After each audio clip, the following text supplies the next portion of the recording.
Alexi the Hermoso PH, stand your out passion sa kanyang lover team channel. mula sa bansang Egypt para sa Mag-subscribe ka Miss na! International 2025. Let's take a look. Heto na naman tayo para sa isang inspiring update mula sa international pageant stage. Pambato ng Pilipinas sa Miss Eco International 2025 na si Alexi Meycaimoso Brooks. Muli na namang pinatunayan kung bakit siya ang karapat-dapat na maging kinatawan ng bansa sa international stage. Sa Day 2 ng mga ganap ng Miss Eco International na ginaganap sa bansang Egypt, talagang standout si Alexi mula sa kanyang charisma, confidence at natural na ganda hanggang sa kanyang grace at composure sa lahat ng activities.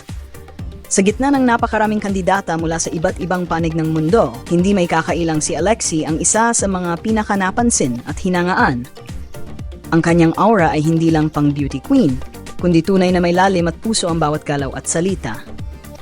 Hindi lang basta ganda ang baon ni Alexi sa kompetisyon, dala-dala rin niya ang advokasyang makakalikasan at sustainable living, isang core value ng Miss Eco International Pageant.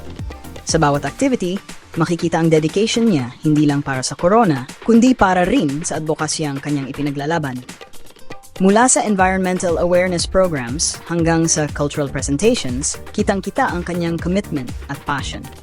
Ang suporta ng sambayanang Pilipino ay ramdam na ramdam, hindi lamang online kundi pati na rin sa international pageant community. Marami ang humahanga hindi lamang sa kanyang panlabas na anyo, kundi lalo na sa kanyang personalidad at paninindigan.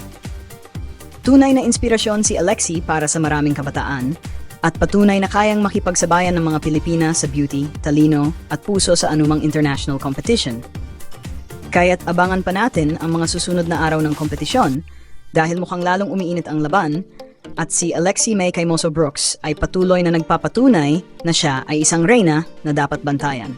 Go Alexi! Mabuhay ka at mabuhay ang Pilipinas!